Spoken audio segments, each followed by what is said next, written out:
those who are late. Oke. Sudah tampil materinya? Well, so welcome. Okay, thank you. Welcome to text editing class. In today's meeting, we are going to discuss about editing non-fictional literature. Jadi kita akan belajar cara menyunting sastra yang non-fiksi. Sastra non-fiksi itu ada apa saja? Jadi di beberapa genre atau bentuk dari sastra yang non-fiksi berdasarkan authornya itu bisa dibagi menjadi 3, biografi, autobiografi, dan memoir. Ada yang tahu bedanya biografi dan autobiografi?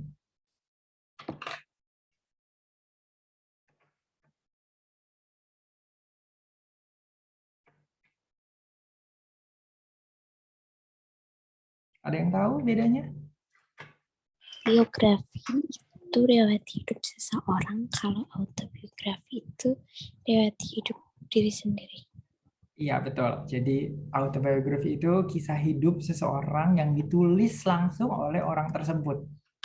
Sedangkan biografi itu adalah cerita hidup seseorang yang ditulis oleh orang lain.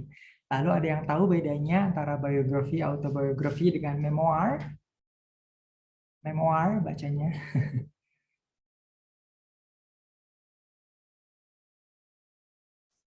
Ada yang tahu?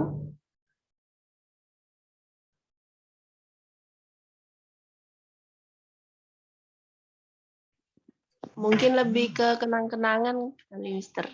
Kenangan dari kata memori mungkin. Jadi memoir itu fokus ke satu fase hidup. Misalkan biografinya Yola ketika Yola menulis memoir ketika pacaran dengan Ian. Nah, itu adalah memoirnya Yola gitu ya. Jadi fokus ke satu fase hidup orang tersebut, tidak selengkap perjalanan hidup orang itu dari lahir, dari kecil, tumbuh anak-anak, remaja, dewasa, sampai tua dan meninggal gitu ya. Jadi kalau memoir hanya fokus ke satu fase saja. Lalu selain itu ada juga buku non-fiksi sastra gitu ya, sastra non-fiksi yang berupa buku-buku prosedural, jadi seperti tata cara, seperti cookbook, resep masakan, atau supplementary book seperti buku-buku referensi gitu ya. Kalau di sekolah misalkan ada buku paket untuk pelajaran sejarah gitu ya, berarti buku sejarah tersebut, buku mata pelajaran, buku yang digunakan dalam mata pelajaran sejarah tersebut adalah non-fictional gitu ya, karena sejarahnya harus berdasarkan kejadian yang benar-benar terjadi gitu ya. Dan ada juga manual book. Manual book adalah buku tata cara seperti kalau zaman dulu, kalau kalian mungkin sekalian tidak mengalami ya, kalau zaman dulu kalau beli handphone itu nanti dusnya besar sekali, di dalamnya ada manual booknya. Kalau sekarang hanya seperti leaflet ya, jadi tata cara mengaktifkannya itu hanya tipis. Kalau zaman dulu benar-benar buku tebal gitu ya. Beberapa perbedaannya dan gitu ya. Kenapa saya pisahkan antara menyunting sastra non-fiksi dengan sastra yang fiksi itu gitu ya. Kenapa saya pisahkan? Karena nantinya ada perbedaan yang besar dalam penyuntingan ketika menyunting sastra fiksi dengan sastra non-fiksi itu akan berbeda gitu ya. Terlebih ketika menyunting sastra non-fiksi itu masing-masing nantinya akan lebih berbeda lagi cara menyuntingnya ketika menyunting satu genre dalam sastra non-fiksi dengan genre lain dalam sastra non-fiksi. Contohnya ketika menyunting buku sejarah dengan menyunting buku masakan, buku resep masakan, itu akan sangat berbeda. Walaupun keduanya sama-sama termasuk ke dalam kategori genre sastra non-fiksi. Ya. Jadi akan berbeda. Lalu berikutnya, hal yang jadi tadi authornya itu siapa gitu ya, dalam menyunting sastra non-fiksi, authornya itu siapa, kedudukan authornya seperti apa. Lalu berikutnya yang harus kita tentukan adalah intent atau tujuan dari penulisan buku tersebut. Misalkan tujuan penulisan bukunya adalah untuk menginformasi, untuk mengedukasi, atau untuk merubah. Sehingga nanti proses penyuntingannya harus disesuaikan dengan tujuan tersebut, gitu ya. Kalau misalkan untuk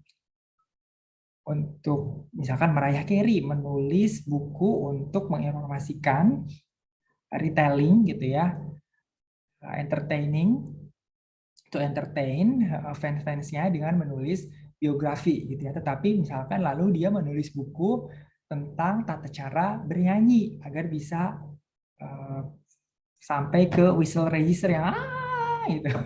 Sehingga nanti bukunya tujuannya adalah untuk educate. Dan ini nanti akan tujuan yang berbeda tersebut akan menjadikan proses editingnya juga berbeda gitu ya. Lalu tujuan dari penulisan bukunya ini seperti apa gitu ya. Tujuan penulis dalam menulis bukunya ini seperti apa. Misalkan balik lagi, I just finish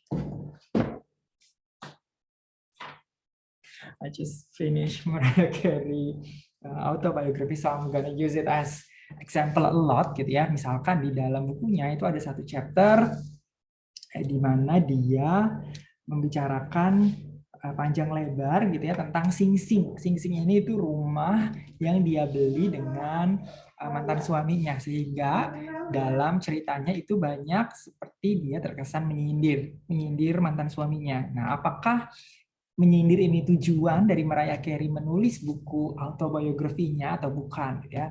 Itu juga nanti mempengaruhi proses penyuntingan buku ini.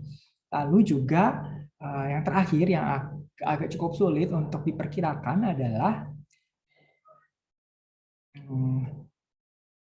apa yang penulis ingin baca, apa ekspektasi penulis dari ketika dia selesai membaca buku ini. Nah, ini akan cukup sulit untuk ditelaah gitu ya. Kalau misalkan dalam kasusnya Mariah Carey, dia punya fans yang fanatik disebut Lamb ya, Lamb Billy fandomnya, sehingga mungkin dia bisa menanyakan gitu ya, bisa berinteraksi langsung. Tapi untuk buku-buku lain saya rasa tidak bisa seperti itu. Jadi yang ini agak cukup sulit, tetapi misalkan kalau bukunya untuk buku resep masakan, berarti ya tujuannya adalah agar pembaca bisa mengaplikasikan resep tersebut di rumah mereka, bisa memasak masakan yang sama dengan hasil yang sama gitu ya. Nah, tujuan dari atau pengetahuan kita terhadap ekspektasi penulis harus mempengaruhi proses penyuntingan buku yang kita edit. Lalu berikutnya adalah dalam penyuntingan buku non-fiksi itu bisa kita lakukan sampel edit. Karena biasanya ketika menulis sebuah buku, penulis itu jarang, atau bukan jarang ya, banyak juga gitu ya penulis yang menggunakan sampel edit. Jadi dia itu penyunting memberikan sampel edit kepada penulis gitu ya. Kenapa? Salah satu alasannya adalah bisa karena penulis ini belum menyelesaikan keseluruhan manuskrip atau naskahnya gitu ya, sehingga biasanya hal ini juga gitu ya. Jadi disebutnya itu book proposal. Jadi manuskripnya belum komplit tetapi sudah misalkan ditawarkan kepada penerbit.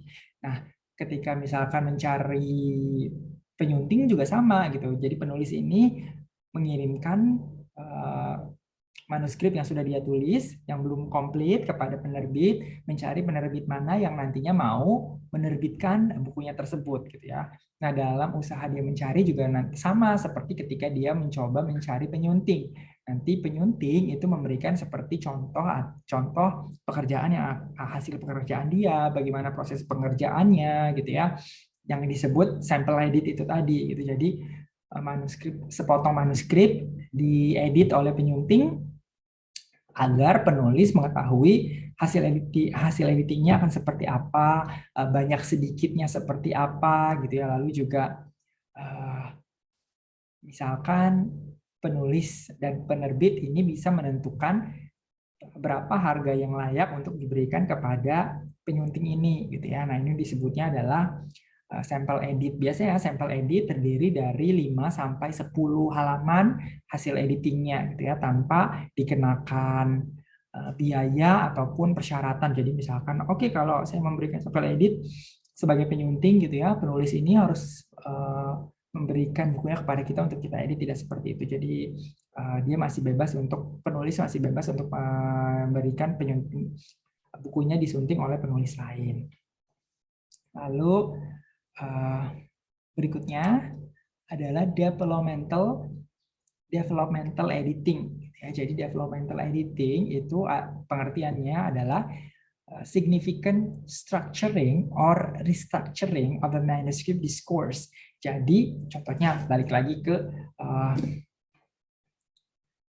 ke bukunya Mariah Carey ini.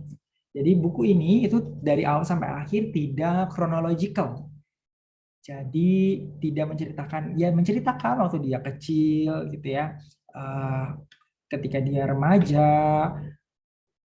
pertama dia meniti karir, menikah dengan suami pertamanya, dia punya 2 suami, punya 2 mantan suami, menikah dengan mantan suami pertama, lalu menikah dengan mantan suami kedua, gitu ya, diceritakan, tetapi not necessarily in a chronological order. Chronological itu berarti dari kejadian pertama sampai akhir, tetapi dalam autobiografi ini diceritakan kisah hidup yang lebih ke sequential.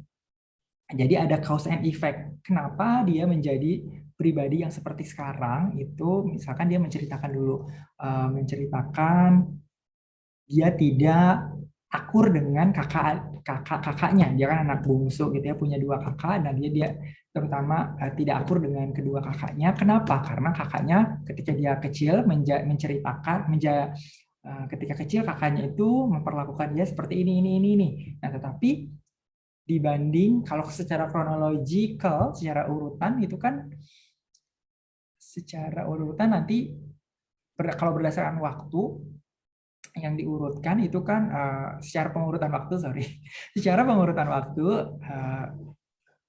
Mariah ini akan menceritakan kejadian waktu dia kecil dulu, lalu apa yang kakaknya ini perlakukan kepada dia. Tetapi tidak, di buku ini justru dia menceritakan terlebih dahulu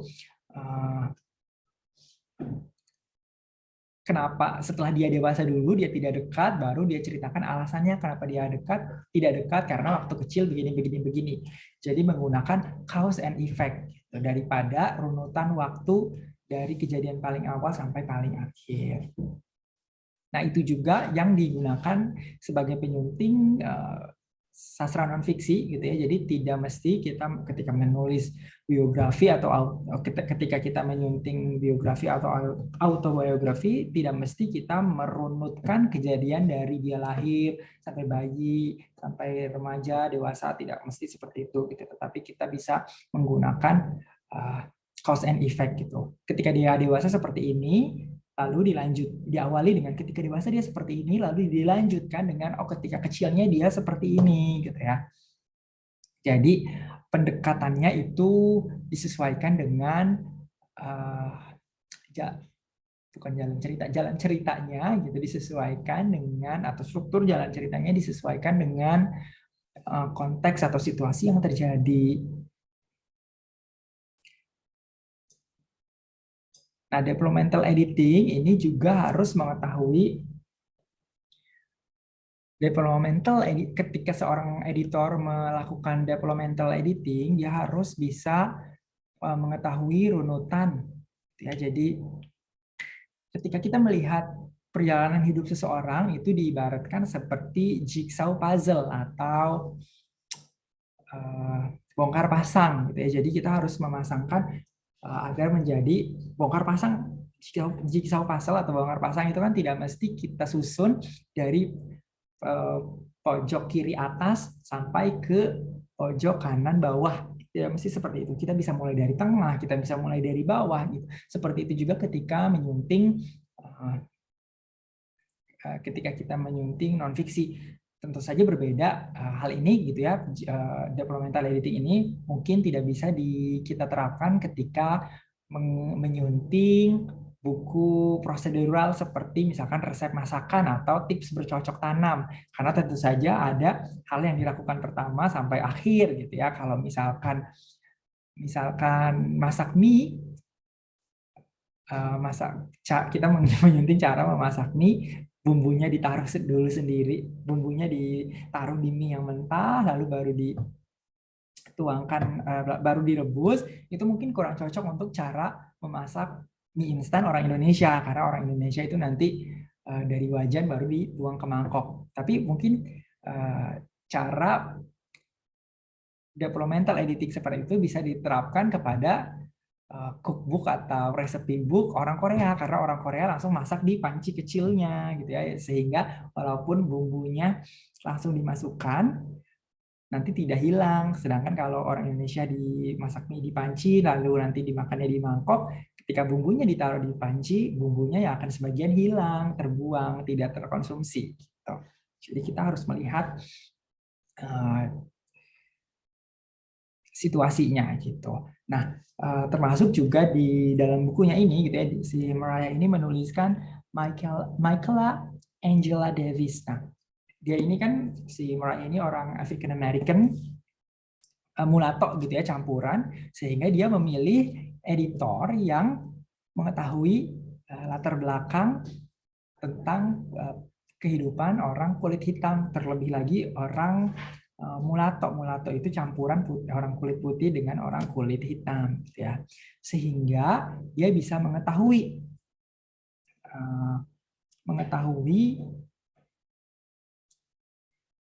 ketika menyusun cerita itu ya, jadi dia bisa menentukan, oh ini lebih baik untuk kepentingan cerita, untuk kepentingan jalan cerita, lebih baik ini dulu yang diceritakan, baru ke bagian lain.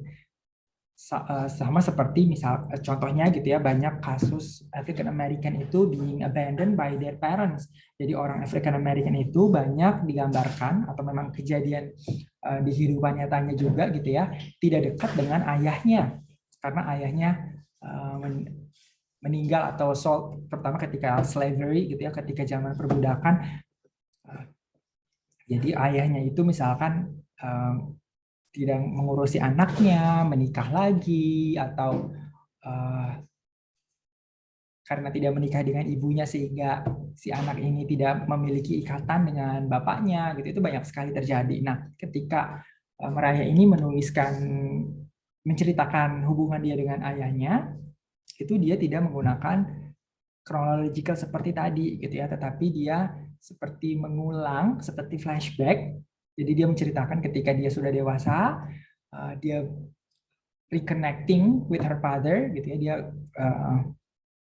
dekat lagi dengan ayahnya, lalu dia baru flashback ke masa-masa mereka kecil, ke masa-masa ketika dia kecil bersama ayahnya. Jadi rangkaian cerita itu pertama untuk biografi, autobiografi dan memoir itu dilihat seperti teka-teki, puzzle ya. Jadi mana yang diletakkan terlebih dahulu penyusunan ceritanya agar menjadi sebuah cerita yang utuh. Kita sebagai penyunting itu tidak mesti merunut dari kejadian awal sampai akhir, tapi kita bisa memasang puzzle di tengah dulu atau di bagian mana terlebih dahulu gitu.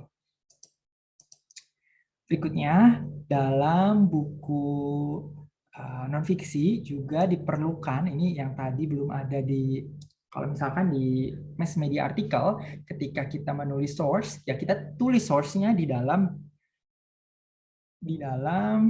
teksnya gitu ya. Seperti dikemukakan Kapolda bla bla bla bla bla bla gitu ya. Tetapi kalau dalam non-fiction book ini nanti tidak bisa seperti itu gitu.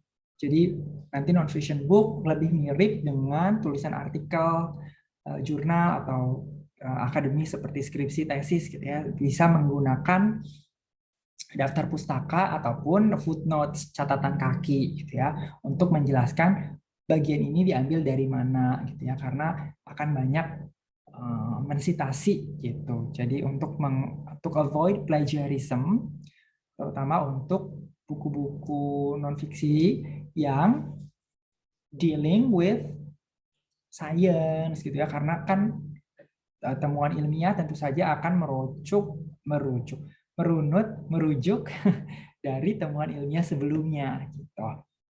Sehingga itu harus disebutkan agar tidak terjadi penjiplakan atau plagiarisme gitu ya. Lalu juga nanti dalam penulisan references atau bibliografi atau daftar pustaka juga harus ditentukan stylenya. Ada yang menggunakan di bagian akhir ya, daftar pustaka di akhir. Ada yang menggunakan footnotes. Nah ini bisa dipilih kalau dalam sastra non-fiksi itu bisa dipilih salah satu saja. Nah ini juga bisa kita gunakan seperti kalau tadi saya katakan ketika menyunting artikel mass media, itu pembaca tidak boleh mendadak mencari kata yang dia tidak mengerti secara mendadak. Nah ini kita bisa siasati dengan penggunaan footnote, jadi memberikan informasi tambahan. Contohnya kalau di novel Crazy Rich Asians itu kan banyak nama makanan Singapura gitu ya. Nah itu penulisnya Kevin Kwan menggunakan footnote untuk menjelaskan makanan ini adalah seperti ini, dibuat dari ini, khas ini. Gitu. Jadi bisa diberikan informasi keterangan tambahan seperti itu. Kenapa gitu ya referensis dan bibliografi itu penting dalam penyuntingan sastra non-fiksi karena adanya referensis dan bibliografi daftar pustaka gitu ya bisa membangun kepercayaan antara dari penulis kepada pembaca, dari pembaca kepada penulis.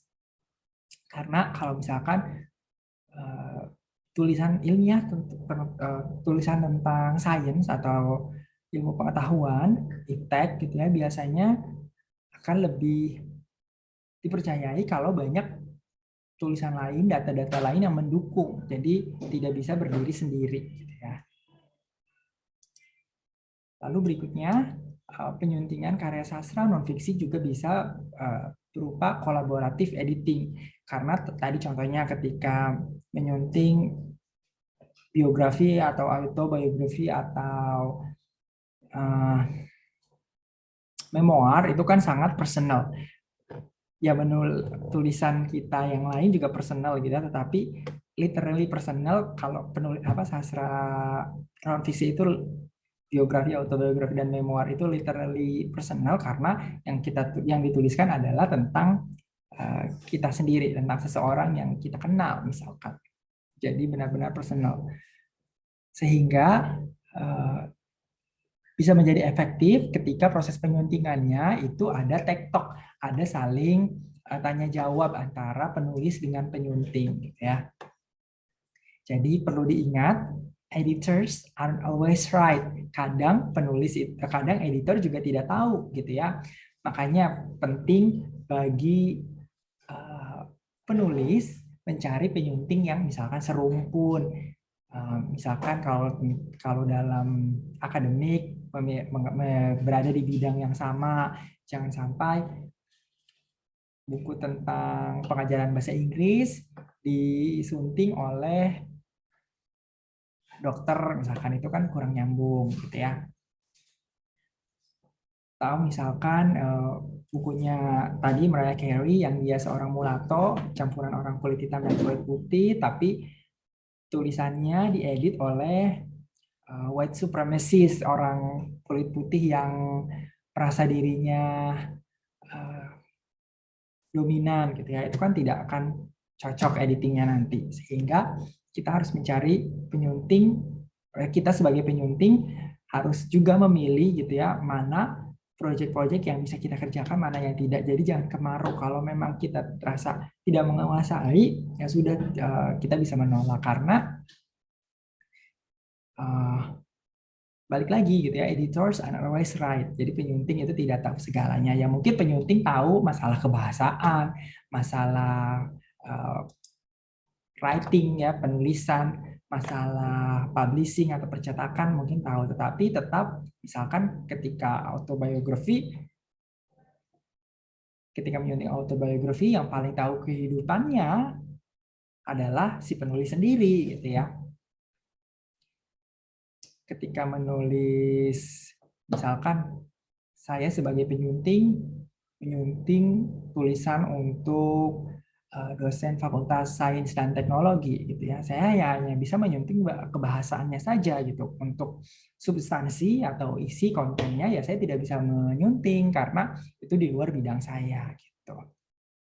Jadi penting juga kita sebagai penyunting ataupun penulis yang mencari penyunting untuk mencari orang yang sebidang. Gitu. Lalu berikutnya, ini hal yang lumayan penting gitu ya, dari proses penyuntingan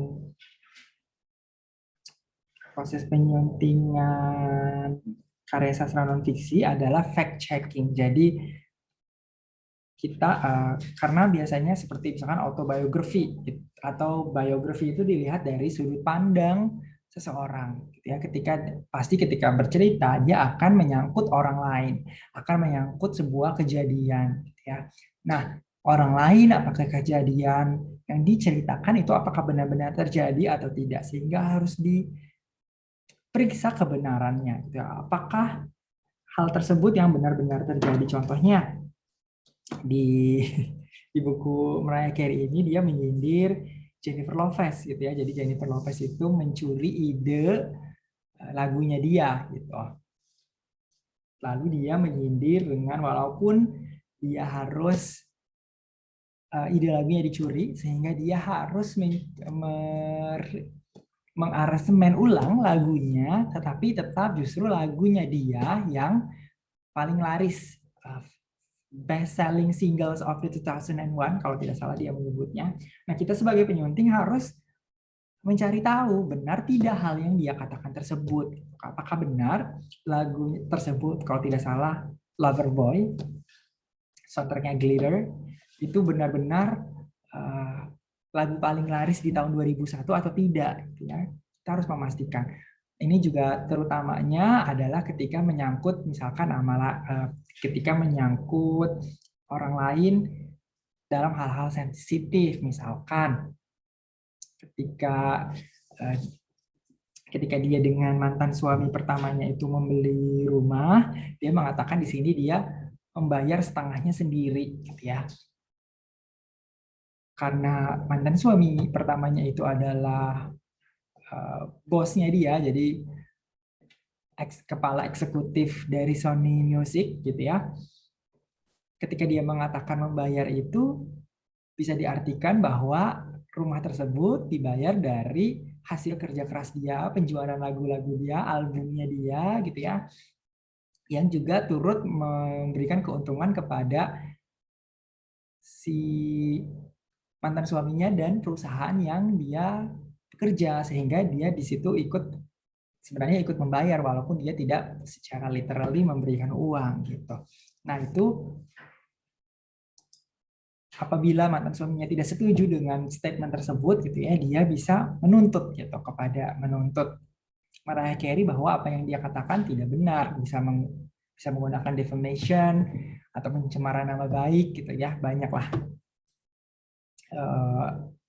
pasal-pasal yang bisa diberikan untuk hal-hal yang bisa digunakan untuk dibuat tuntutan hal-hal semacam ini, sehingga untuk menghindari hal-hal tersebut harus dilakukan juga claim gitu ya. Jadi harus dicek kebenarannya apakah itu yang terjadi atau tidak gitu. Kalau balik lagi kalau masih ragu, kalau tidak bisa dibuktikan, bisa menggunakan kata allegedly atau diduga gitu. Oke, sampai sini presentasi saya tentang cara menyunting sastra non-fiksi. Is there any question?